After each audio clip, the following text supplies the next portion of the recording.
ನಮಸ್ಕಾರ ಸ್ನೇಹಿತರೆ, ನಮ್ಮ ನಂಬಿಕೆಗೆ ಸ್ವಾಗತ ಸುಸ್ವಾಗತ. ಸ್ನೇಹಿತರೆ, ಬೆಂಗಳೂರು ಮೈಸೂರು ಜಿಲ್ಲೆಗಳು ಉನ್ನತಿಗೇರುವುದಕ್ಕೆ ಹಾಗೂ ಇಲ್ಲಿನ ಸೌಹಾರ್ದ ಬೆಳವಣಿಗೆಯನ್ನು ಗಮನಿಸಿದರೆ ಕೇವಲ ಕರ್ನಾಟಕಕ್ಕೋ ಭಾರತಕ್ಕೋ ಸೀಮಿತವಾದುದಲ್ಲ, ಇಡೀ ವಿಶ್ವದುದ್ದಗಲಕ್ಕೂ ಈ ಎರಡು ಜಿಲ್ಲೆಗಳು ಚಿರಪರಿಚಿತವೆ. ಒಂದು ಅರಮನೆ ನಗರಿ ಎಂದಾದರೆ ಮತ್ತೊಂದು ಉದ್ಯಾನ ನಗರಿ ಎಂದೇ ಖ್ಯಾತಿ. ಎಲ್ಲಿ ಕಣ್ಣಾಡಿಸಿದರೂ ಹಚ್ಚ ಹಸುರಿನ ತೋಪುಗಳು, ತೋಟಗಳು, ಉದ್ಯಾನವನಗಳು, ಸುಡು ಬೇಸಿಗೆಯಲ್ಲೂ ನೆರಳನ್ನೀಯುವ ನಾನಾ ತಳಿಯ ಮರಗಳು, ಸುಸಜ್ಜಿತವಾದ ರಸ್ತೆಗಳು, ಐತಿಹಾಸಿಕ ಉದ್ಯಮ ಕ್ಷೇತ್ರ, ಹೀಗೆ ನಮ್ಮ ಕರ್ನಾಟಕಕ್ಕೆ ಮುಕುಟ ಪ್ರಾಯದಂತೆ ಶೋಭಾಯಮಾನವಾಗಿ ರಾರಾಜಿಸುತ್ತಿವೆ ಈ ಎರಡು ಮಹಾನಗರಗಳು. ಇಂದು ನಾವೆಲ್ಲರೂ ಉದ್ಯೋಗಕ್ಕೋ ಕನಸನ್ನ ಹೊತ್ತ ಬದುಕಿಗೋ ಕೈ ಚಾಚೋದು ಬೃಹತ್ ಬೆಂಗಳೂರು ಮಹಾನಗರ ಪಾಲಿಕೆಯ ಕಡೆಗೆ. ಇಲ್ಲಿ 50 ರೂಪಾಯಿಗೂ ಹೊಟ್ಟೆ ತುಂಬುತ್ತೆ, 5,000ಕ್ಕೆ ಐಷಾರಾಮಿ ಜೀವನ ಸಿಗುತ್ತೆ. ಅಷ್ಟರ ಮಟ್ಟಿಗೆ ಇಂದು ಬೃಹತ್ತಾಗಿ ಬೆಳೆದು ನಿಂತಿದೆ ಈ ನಗರಗಳು. ಇವೆಲ್ಲಕ್ಕೂ ಆ ಒಬ್ಬ ವ್ಯಕ್ತಿಯ ಕೊಡುಗೆಯೇ ಅಪಾರವಾದದ್ದು. ನಮ್ಮೊಂದಿಗೆ ಇಲ್ಲದೆ 65 ವರ್ಷ ಸಂದಿದ್ರೂ ಕೂಡ ಅವರ ಕಾಣಿಕೆ, ಮುಂದಾಲೋಚನೆ, ಪರಿಶ್ರಮ, ಏಕಾಗ್ರತೆ, ನಿಷ್ಠೆ ಇವೆಲ್ಲವೂ ಇಂದಿಗೂ ಅವರನ್ನ ಜೀವಂತವಾಗಿಸಿದೆ. ಅವರು ಬೇರಾರೂ ಅಲ್ಲ, ಭಾರತ ಕಂಡ ಅತಿ ಶ್ರೇಷ್ಠ ಪ್ರಜಾಹಿತ ಪರಿಪಾಲಕ, ಅಜಾತ ಶತ್ರು, ಭಾರತದ ಕಣ್ಮಣಿ ಸರ್ ಮಿರ್ಜಾ ಇಸ್ಮಾಯಿಲ್ ಅವರು. ಬನ್ನಿ ಹಾಗಿದ್ರೆ ಇವತ್ತಿನ ಸಂಚಿಕೆಯಲ್ಲಿ ಅವರ ಬದುಕು ಹಾಗೂ ಸಾಧನೆಯ ಕುರಿತಾದ ಕೆಲವೊಂದಷ್ಟು ಕುತೂಹಲಕಾರಿ ವಿಚಾರವನ್ನ ತಿಳಿದುಕೊಳ್ಳೋಣ.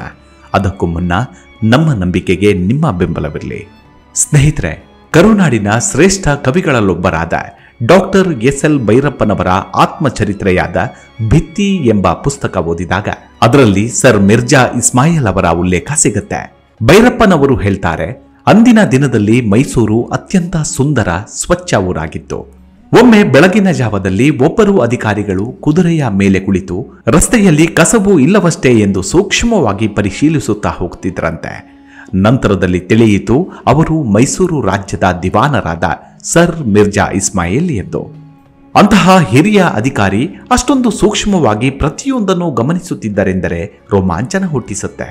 ಇಂದು ಮೈಸೂರು ಮತ್ತು ಹಳೆಯ ಬೆಂಗಳೂರಿನ ಸೊಬಗಿನ ತಾಣವನ್ನ ನೆನೆಯುವಾಗ ಸರ್ ಮಿರ್ಜಾ ಇಸ್ಮಾಯಿಲ್, ಶೇಷಾದ್ರಿ ಅಯ್ಯರ್ ಅಂತಹವರು ಮಾಡಿದ ಕೆಲಸ ನೆನೆದು ಹೃದಯ ತುಂಬಿ ಬರುತ್ತದೆ, ನೋವು ಆಗುತ್ತದೆ. ಅಂಥವರು ಇಂದಿಲ್ಲವಲ್ಲ, ಅಂತಹ ಯೋಗ್ಯರು ನಾವು ಆಗಲಿಲ್ಲವಲ್ಲ ಎಂದು ಡಾಕ್ಟರ್ SL ಭೈರಪ್ಪನವರು ಉಲ್ಲೇಖ ಮಾಡ್ತಾರೆ. ಮಿರ್ಜಾ ಇಸ್ಮಾಯಿಲ್ ಕುರಿತು ತಿರುವಂಕೂರು ಸಂಸ್ಥಾನದ ಪೆರಿಯಾರ್ ರಾಮಸ್ವಾಮಿ ಹೇಳ್ತಿದ್ರು, ಆತ ಭಾರತದ ಅತ್ಯಂತ ಚತುರ ವ್ಯಕ್ತಿಗಳಲ್ಲೊಬ್ಬರು. ಸರ್ CV ರಾಮನ್ ಹೇಳ್ತಿದ್ರು, ಮಿರ್ಜಾ ಇಸ್ಮಾಯಿಲ್ ಅವರ ಸಂಭಾವ್ಯತೆ, ವೈಯಕ್ತಿಕ ಸೊಬಗು ಇವೆಲ್ಲಕ್ಕೂ ತಿಲಕವಿಟ್ಟ ಹಾಗೆ ಆಳವಾದ ಜ್ಞಾನ, ತಿಳುವಳಿಕೆ, ಹಾಸ್ಯ ಪ್ರಜ್ಞೆ, ಸಾಂಸ್ಕೃತಿಕ ಪ್ರಜ್ಞೆಗಳು ಅವರನ್ನ ಅತ್ಯಂತ ಶ್ರೇಷ್ಠ ಹಾಗೂ ಯಶಸ್ವಿ ಆಡಳಿತಗಾರನನ್ನಾಗಿ ರೂಪಿಸಿದ್ವು ಎಂದು. ಸರ್ ಮಿರ್ಜಾ ಇಸ್ಮಾಯಿಲ್ ಅವರು RK ನಾರಾಯಣ್ ಅವರಿಗೂ ತುಂಬಾ ಇಷ್ಟದ ವ್ಯಕ್ತಿ. ಅಂಥವರು ತುಂಬಾ ಅಪರೂಪ. ಕಟ್ಟಡ ನಿರ್ಮಿಸುವ ಒಳ್ಳೆಯ ಎಂಜಿನಿಯರ್ಗಳನ್ನ ಕರೆತಂದ್ರು. ಅವರಿಗೆ ಬೇರೆ ಎಷ್ಟೋ ಕೆಲಸ ಮಾಡುವ ಆಸಕ್ತಿ ಇದ್ರೂ ಕೂಡ ಅವರು ಅವಿರತವಾಗಿ ಗಿಡಗಳನ್ನು ನೆಟ್ಟರು. ಕೆಲವು ಗಿಡಗಳು ಸರಿಯಾಗಿ ಬೆಳೆಯದಿದ್ದರೆ ಅವುಗಳನ್ನು ಕಿತ್ತು ಬೇರೆ ಗಿಡಗಳನ್ನು ನೆಡ್ತಿದ್ರು. ಪ್ರತಿದಿನ ಅವರು ಮತ್ತು ಕೃಷ್ಣರಾಜ ಒಡೆಯರ್ ಕಾರಿನಲ್ಲಿ ಮೆಲ್ಲನೆ ನಗರವನ್ನ ಸುತ್ತು ಏನೆಲ್ಲ ಕ್ರಮಗಳನ್ನ ಕೈಗೊಳ್ಳಬೇಕೋ ಅದರಂತೆ ಮುನ್ಸಿಪಲ್ ಅಧ್ಯಕ್ಷರಿಗೆ ಅಥವಾ DCಗೆ ಕರೆ ಮಾಡಿ ಸಂಬಂಧಪಟ್ಟ ಕ್ರಮಗಳನ್ನು ಕೈಗೊಳ್ಳಲು ಹೇಳ್ತಿದ್ರು. ಅದರಂತೆ ನಂತರ ತಾನು ಹೇಳಿದ ಕೆಲಸ ಆಗಿದೆಯೋ ಇಲ್ಲವೋ ಎಂದು ಖಾತ್ರಿಯಾಗಲು ಮತ್ತೊಮ್ಮೆ ನಗರ ಸುತ್ತಿ ಪರಿಶೀಲಿಸುತ್ತಿದ್ರು. ಅಂದಿನ ಕಾಲದಲ್ಲಿ ಅವರು ತಮ್ಮ ಕೆಲಸದಲ್ಲಿ ಅಷ್ಟು ಭಾಗಿಯಾಗ್ತಿದ್ರು. DVG ಅವರ ಬರಹಗಳಲ್ಲಿ ಮಿರ್ಜಾ ಅವರ ಮಾನವೀಯ ಸ್ನೇಹ ಗುಣಗಳ ಕುರಿತಾಗಿ ವಿಸ್ತೃತ ಅಂತಃಕರಣ ಪೂರಿತ ಪುಟಗಳು ತುಂಬಿ ತುಳುಕ್ತಾವೆ. ಸರ್ ಮಿರ್ಜಾ ಇಸ್ಮಾಯಿಲ್ ಅವರು 1883ರ ಅಕ್ಟೋಬರ್ 24ರಂದು ಬೆಂಗಳೂರಿನಲ್ಲಿ ಜನಿಸ್ತಾರೆ. ಅವರು ಪರ್ಷಿಯಾದಿಂದ ಮೈಸೂರು ರಾಜ್ಯಕ್ಕೆ ವಲಸೆ ಬಂದ ವರ್ತಕ ಹಾಗೂ ರಾಜ ಮನೆತನಕ್ಕೆ ಅತೀವ ನಿಷ್ಠರಾಗಿ ಧರ್ಮಾತ್ಮರಾಗಿ ಬಾಳಿದ ಅಲಿ ಅಸ್ಗರ್ ಅವರ ಮೊಮ್ಮಗ. ಬೆಂಗಳೂರಿನಲ್ಲಿ ರಾಜಭವನದ ಎಡಕ್ಕೆ ಕನ್ನಿಂಗ್ಹ್ಯಾಮ್ ರಸ್ತೆ ತಲುಪುವ ರಸ್ತೆಗೆ ಅಲಿ ಅಸ್ಗರ್ ಅವರ ಹೆಸರಿದೆ. ಸರ್ ಮಿರ್ಜಾ ಇಸ್ಮಾಯಿಲರ ತಂದೆ ಚಾಮರಾಜ ಒಡೆಯರ್ ಅವರ ಆಪ್ತ ರಕ್ಷಕ ಪಡೆಯ ಅಧಿಕಾರಿಯಾಗಿದ್ದವರು. ಮಿರ್ಜಾ ಇಸ್ಮಾಯಿಲ್ ನಾಲ್ವಡಿ ಕೃಷ್ಣರಾಜ ಒಡೆಯರ್ ಅವರ ಜೊತೆಯಲ್ಲಿ ಓದಿದವರು. ಮುಂದೆ ಪದವಿ ಪಡೆದ ನಂತರದಲ್ಲಿ ಪೊಲೀಸ್ ಇಲಾಖೆಯ ಸಹಾಯಕ ಅಧಿಕಾರಿಗಳಾಗಿ ಸೇವೆಗೆ ತೊಡಗಿದರು. ಮುಂದೆ ಮಿರ್ಜಾ ಇಸ್ಮಾಯಿಲ್ ಮಹಾರಾಜರ ಆಪ್ತ ಕಾರ್ಯದರ್ಶಿಗಳಾಗಿ ನೇಮಿಸಲ್ಪಟ್ಟರು. ಮಹಾರಾಜರಿಗೆ ಆಡಳಿತದಲ್ಲಿ ಅತ್ಯಂತ ಕುಶಲತೆ, ಶ್ರದ್ಧೆ ಮತ್ತು ಸಾಮರ್ಥ್ಯದಿಂದ ಕಾರ್ಯನಿರ್ವಹಿಸುತ್ತಿದ್ದ ಮಿರ್ಜಾ ಇಸ್ಮಾಯಿಲ್ ಅವರನ್ನ ಕಂಡ್ರೆ ಅಪಾರವಾದ ಅಭಿಮಾನ. ಹೀಗಿರುವಾಗ ಆಗಿನ ದಿವಾನರಾದ ವಿಶ್ವೇಶ್ವರಯ್ಯನವರನ್ನ ಮಿರ್ಜಾ ಇಸ್ಮಾಯಿಲ್ ಅವರಿಗೆ ಹೆಚ್ಚಿನ ರೀತಿಯಲ್ಲಿ ಮಾರ್ಗದರ್ಶನ ಮಾಡಬೇಕೆಂದು ನಿರ್ದೇಶಿಸಿದ್ರು. ಹೀಗೆ ಮಿರ್ಜಾ ಇಸ್ಮಾಯಿಲ್ ಅವರಿಗೆ ಸರ್ ಎಂ ವಿಶ್ವೇಶ್ವರಯ್ಯನವರು ಮಾರ್ಗದರ್ಶಕರಾದರು. ಮುಂದೆ ಗುರುವಿಗೆ ತಕ್ಕ ಶಿಷ್ಯರು ಆದರು. 1926ರಲ್ಲಿ ಸರ್ ಎಂ ವಿಶ್ವೇಶ್ವರಯ್ಯನವರ ಸಲಹೆಯ ಮೇರೆಗೆ ಮಿರ್ಜಾ ಇಸ್ಮಾಯಿಲ್ ಅವರನ್ನೇ ಮಹಾರಾಜರು ಮೈಸೂರಿನ ದಿವಾನರನ್ನಾಗಿ ನೇಮಿಸುತ್ತಾರೆ. ಮಹಾರಾಜ ನಾಲ್ವಡಿ ಕೃಷ್ಣರಾಜ ಒಡೆಯರ್ ಮತ್ತು ಸರ್ ಮಿರ್ಜಾ ಇಸ್ಮಾಯಿಲ್ ಅವರ ಜೊತೆಗಾರಿಕೆಯ ಅವಧಿ ಮೈಸೂರು ಸಂಸ್ಥಾನದ ಸ್ವರ್ಣಕಾಲ ಎಂದು ಬಣ್ಣಿತವಾಗಿದೆ. ವಿಭಿನ್ನ ಧರ್ಮಗಳ ನೆಲೆಯಿಂದ ಬಂದು ಸೋದರರಂತೆ ಒಂದುಗೂಡಿ ಕೆಲಸ ಮಾಡಿದ ಈ ಇಬ್ಬರ ಜೊತೆಗಾರಿಕೆಯನ್ನ ಮೆಚ್ಚಿ ಇದೋ ಇಲ್ಲಿದೆ ರಾಮರಾಜ್ಯ ಎಂದು ಮಹಾತ್ಮ ಗಾಂಧೀಜಿ ಕೈತೋರಿದ್ರು. ದುಂಡು ಮೇಜಿನ ಪರಿಷತ್ತೆಂದು ಕರೆಯಲಾಗುತ್ತಿದ್ದ ಅಂದಿನ ದಿನಗಳ ಸಭೆಯೊಂದರಲ್ಲಿ ಲಾರ್ಡ್ ಸ್ಯಾಂಕಿ ಅವರು ಮೈಸೂರನ್ನ ವಿಶ್ವದಲ್ಲೇ ಅತ್ಯಂತ ಶ್ರೇಷ್ಠ ಆಡಳಿತಾತ್ಮಕ ನಗರ ಎಂದು ಬಣ್ಣಿಸುತ್ತಾರೆ. ಇದರಿಂದಾಗಿ ಭಾರತದ ವಿವಿಧ ಸಂಸ್ಥಾನಗಳಲ್ಲಿದ್ದ ರಾಜಕುಮಾರರಿಗೆ ಮೈಸೂರಿನಲ್ಲಿ ಆಡಳಿತಾತ್ಮಕ ತರಬೇತಿ ವ್ಯವಸ್ಥೆ ಏರ್ಪಾಡು ಮಾಡಲಾಯಿತು. ತಮ್ಮ ಹೃದಯಾಂತರಾಳದಲ್ಲಿ ತಮ್ಮ ಮೈಸೂರು ರಾಜ್ಯದ ಬಗ್ಗೆ ಅಪಾರ ಪ್ರೇಮ ತುಂಬಿಕೊಂಡಿದ್ದ ಮಿರ್ಜಾ ಇಸ್ಮಾಯಿಲರು ರಾಜ್ಯದೆಲ್ಲೆಡೆ ಸಂಸ್ಕೃತ ಮತ್ತು ಕನ್ನಡವನ್ನ ಕಡ್ಡಾಯವಾಗಿ ಕಲಿಸುವುದನ್ನು ಪ್ರೋತ್ಸಾಹಿಸಿದರು. ಭಾರತೀಯ ಮೂಲ ಸಂಸ್ಕೃತಿಗೆ ವಿಶ್ವದೆಲ್ಲೆಡೆ ಬೆಳಕನ್ನ ಚೆಲ್ಲಿರುವ ಸಂಸ್ಕೃತವನ್ನ ಇಲ್ಲಿನ ದೈನಂದಿನ ಬದುಕಿನಿಂದ ಬೇರ್ಪಡಿಸಿದ್ದೇ ಆದಲ್ಲಿ ಅದು ನಮ್ಮ ಜನರ ಬದುಕಿನಲ್ಲಿರುವ ಅತ್ಯಮೂಲ್ಯ ಬೆಳಕನ್ನ ಕಿತ್ತೊಗೆದಂತೆ. ಅದು ಕೇವಲ ಭಾರತಕ್ಕಷ್ಟೇ ಅಲ್ಲದೆ ಇಡೀ ವಿಶ್ವಕ್ಕೆ ಗಂಭೀರ ಸ್ವರೂಪದ ನಷ್ಟವಾಗುತ್ತದೆ ಎಂದು ಪ್ರತಿಪಾದಿಸಿದರು. ಸರ್ ಮಿರ್ಜಾ ಇಸ್ಮಾಯಿಲ್ ಅವರ ಆಡಳಿತಾವಧಿಯಲ್ಲಿ ಧಾರ್ಮಿಕ ತಳಹದಿಯ ಯಾವುದೇ ಅಸಹನಾತ್ಮಕ ಭಾವಗಳು ಇಲ್ಲದೆ ಸರ್ವರಿಗೂ ಸಮಾನತೆಯ ನಿಷ್ಪಕ್ಷಪಾತವಾದ ಆಡಳಿತವನ್ನ ರೂಢಿಯಲ್ಲಿರಿಸಿದರು. ಶಾಂತಿ, ಪ್ರಗತಿ, ಆರ್ಥಿಕ ಉನ್ನತಿ ಮತ್ತು ಪ್ರಜೆಗಳ ಸುಕ್ಷೇಮಗಳು ಮಾತ್ರವೇ ಅವರ ಆಡಳಿತದ ಪ್ರಧಾನ ಕಾಳಜಿಗಳಾಗಿದ್ವು. ಬೆಂಗಳೂರು ನಗರಕ್ಕೆ ಆಧುನೀಕರಣದ ಸಕಲ ಸೌಲಭ್ಯಗಳನ್ನು ಮೂಡಿಸುವುದರಲ್ಲಿ ಸರ್ ಮಿರ್ಜಾ ಇಸ್ಮಾಯಿಲರ ಶ್ರಮ ಪ್ರಮುಖ ಪಾತ್ರ ವಹಿಸಿತು. ಸರ್ ಮಿರ್ಜಾ ಇಸ್ಮಾಯಿಲರು ಮೈಸೂರು ಸಂಸ್ಥಾನವನ್ನ ಸುಂದರವಾಗಿಸಲು ಕೈಗೊಂಡ ಅಸಂಖ್ಯಾತ ಕಾರ್ಯಗಳಲ್ಲಿ ಎದ್ದು ಕಾಣುವಂಥದ್ದು ಕೃಷ್ಣ ರಾಜ ಸಾಗರದ ಬೃಂದಾವನ. ಇಲ್ಲಿನ ಉದ್ಯಾನವನ ವೈವಿಧ್ಯದ ನೀರಿನ ಕಾರಂಜಿಗಳು, ವಿದ್ಯುದ್ದೀಕರಣಗಳ ಸೊಬಗು ವಿಶ್ವದೆಲ್ಲೆಡೆ ಮೈಸೂರಿನ ಕೀರ್ತಿಯನ್ನು ಬೆಳಗಿಸಲು ಮತ್ತಷ್ಟು ಪ್ರೇರಕವಾಯಿತು. ಮಿರ್ಜಾ ಇಸ್ಮಾಯಿಲರ ಅಧಿಕಾರಾವಧಿಯಲ್ಲಿ ಮೈಸೂರಿನಲ್ಲೂ ಮೆಡಿಕಲ್ ಕಾಲೇಜು ಮೂಡಿಬಂತು. ಬೆಂಗಳೂರಿನಲ್ಲಿ ಟೌನ್ ಹಾಲ್ ನಿರ್ಮಾಣವಾಯಿತು. ಭಾರತದಲ್ಲಿ ಪ್ರಥಮವಾಗಿ ಗ್ರಾಮಗಳಿಗೆ ವಿದ್ಯುತ್ ಸೌಲಭ್ಯಗಳನ್ನು ಒದಗಿಸುವ ಕಾರ್ಯಕ್ರಮ ಕಾರ್ಯಗತವಾಯಿತು.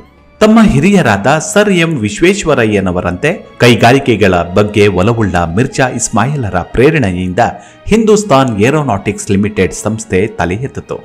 ಇಂದು ಭಾರತೀಯ ವಿಜ್ಞಾನದಲ್ಲಿ ಪ್ರಮುಖ ಹೆಸರಾದ ರಾಮನ್ ಇನ್ಸ್ಟಿಟ್ಯೂಟ್ ನಿರ್ಮಾಣಕ್ಕಾಗಿ ಭಾರತೀಯ ವಿಜ್ಞಾನ ಅಕಾಡೆಮಿಗೆ 12 ಎಕರೆ ಭೂಮಿಯನ್ನ ಮಹಾರಾಜರಿಂದ ಒದಗುವಂತೆ ಮಾಡಿದ್ದು ಸರ್ ಮಿರ್ಜಾ ಇಸ್ಮಾಯಿಲರು.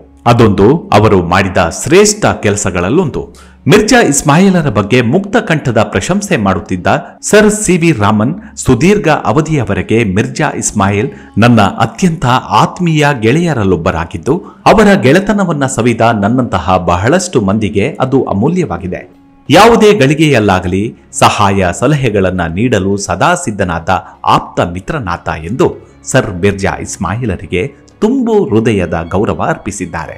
ಸರ್ ಮಿರ್ಜಾ ಇಸ್ಮಾಯಿಲರು ತಮ್ಮ ಅಧಿಕಾರಾವಧಿಯಲ್ಲಿ ತಮ್ಮ ಪ್ರವಾಸಗಳ ಮೂಲಕ ವಿವಿಧ ಇಲಾಖೆಗಳ ಸಿಬ್ಬಂದಿಯನ್ನ ಕಾರ್ಯದಕ್ಷತೆಯೆಡೆಗೆ ಪ್ರೇರೇಪಿಸುತ್ತಾ ಸಾರ್ವಜನಿಕರ ಕುಂದುಕೊರತೆಗಳನ್ನ ವೈಯಕ್ತಿಕವಾಗಿ ಗಮನಿಸುತ್ತಾ ಅತ್ಯಂತ ದಕ್ಷರೆನಿಸಿದರು. ಅವರ 14 ವರ್ಷಗಳ ಅಧಿಕಾರಾವಧಿಯಲ್ಲಿ ಸರ್ಕಾರಿ ವಲಯ ಮತ್ತು ಖಾಸಗಿ ವಲಯಗಳೆರಡರಲ್ಲೂ ಮೈಸೂರು ಸಂಸ್ಥಾನ ಅದ್ಭುತ ಕೈಗಾರಿಕಾ ಪ್ರಗತಿ ಸಾಧಿಸಿತು. ಸರ್ ಎಂವಿ ಅವರು ಸರ್ಕಾರಿ ಕಾರ್ಖಾನೆಗಳ ಪ್ರಾರಂಭಕ್ಕೆ ಭಾಷ್ಯ ಬರೆದಿದ್ರೆ ಸರ್ ಮಿರ್ಜಾ ಇಸ್ಮಾಯಿಲರು ಅದನ್ನ ಸಮರ್ಥ ರೀತಿಯಲ್ಲಿ ಕಾರ್ಯರೂಪಕ್ಕೆ ತಂದರು. ನಗರಗಳಲ್ಲಿ ಸುಂದರ ಉದ್ಯಾನವನಗಳು, ರಸ್ತೆಗಳು ಸೇರುವೆಡೆಗಳಲ್ಲಿ ಸುಂದರ ವೃತ್ತಗಳು ಸರ್ ಮಿರ್ಜಾ ಇಸ್ಮಾಯಿಲರ ಆತ್ಮೀಯ ಸಂಗಾತಿಗಳಾಗಿದ್ವು. ಸ್ವಯಂ ತೋಟಗಾರಿಕಾ ಪ್ರವೀಣರಾಗಿದ್ದ ಮಿರ್ಜಾ ಇಸ್ಮಾಯಿಲರು ಬೆಂಗಳೂರು ನಗರದಲ್ಲಿ ಉತ್ಕೃಷ್ಟ ರೀತಿಯ ಉದ್ಯಾನವನಗಳು ಮತ್ತು ಸಸ್ಯ ರಾಶಿಯನ್ನ ನಿರ್ಮಿಸಲು ವಿಶ್ವದೆಲ್ಲೆಡೆಯಿಂದ ಉತ್ಕೃಷ್ಟ ಚಿಂತಕರನ್ನ ಒಂದುಗೂಡಿಸಿ ಇಲ್ಲಿನ ಮರಗಳು ವರ್ಷವಿಡೀ ಹಸಿರಾಗಿರುವಂತೆಯೂ ವಿವಿಧ ರೀತಿಯಲ್ಲಿ ಎಲ್ಲಾ ಕಾಲದಲ್ಲೂ ವರ್ಣಾಲಂಕಾರದ ಪುಷ್ಪಗಳಿಂದ ಕಂಗೊಳಿಸುವಂತೆಯೂ ಕ್ರಮ ಕೈಗೊಳ್ತಾರೆ. ಸಾರ್ವಜನಿಕ ಆಸ್ಪತ್ರೆಗಳ ಆವರಣದಲ್ಲೂ ಇಂತಹ ಉದ್ಯಾನವನದ ವಾತಾವರಣವನ್ನ ಸೃಷ್ಟಿಸುವಲ್ಲಿ ವಿಶೇಷ ಕಾಳಜಿ ವಹಿಸುತ್ತಾರೆ. ಬೆಂಗಳೂರು ಮೈಸೂರುಗಳಿಗೆ ಉದ್ಯಾನವನಗಳ ನಗರ ಎಂದು ಹೆಸರು ಬರಲು ಈ ಮಹನೀಯರು ಮಾಡಿರುವ ಇಂತಹ ಶ್ರೇಷ್ಠ ಕಾರ್ಯಗಳು ಕಾರಣ. ಕಾವೇರಿಯ ಮೇಲು ಹಂತದ ಕಾಲುವೆ ನಿರ್ಮಾಣದ ಮೂಲಕ ಮಂಡ್ಯ ಜಿಲ್ಲೆಯ ಸಹಸ್ರಾರು ಎಕರೆ ಪ್ರದೇಶ ಫಲವತ್ತಾದ ವ್ಯವಸಾಯ ಭೂಮಿಯಾಯಿತು. ಅವರ ಕಾಲದಲ್ಲಿ ನಿರ್ಮಾಣಗೊಂಡ ಇಂತಹ ಕೈಗಾರಿಕೆಗಳೆಂದರೆ ಬೆಂಗಳೂರಿನ ಪೋರ್ಸೆಲಿನ್ ಮತ್ತು ಗಾಜಿನ ಕಾರ್ಖಾನೆ, ಕಾಗದ, ಸಿಮೆಂಟ್, ಉಕ್ಕು, ಗೊಬ್ಬರ, ಸಕ್ಕರೆ, ವಿದ್ಯುತ್ ಬಲ್ಬುಗಳು ಮುಂತಾದವು. ವೈಶ್ಯ ಬ್ಯಾಂಕ್, ಶಿವಮೊಗ್ಗದಲ್ಲಿ ಸಕ್ಕರೆ ಕಾರ್ಖಾನೆ, ಮೈಸೂರು ರಾಜ್ಯದಲ್ಲಿ ಖಾದಿ ಕಾರ್ಖಾನೆಗಳು ಇವೆಲ್ಲವೂ ಸರ್ ಮಿರ್ಜಾ ಇಸ್ಮಾಯಿಲರ ಅವಧಿಯಲ್ಲಿ ಮೂಡಿದಂತಹವು.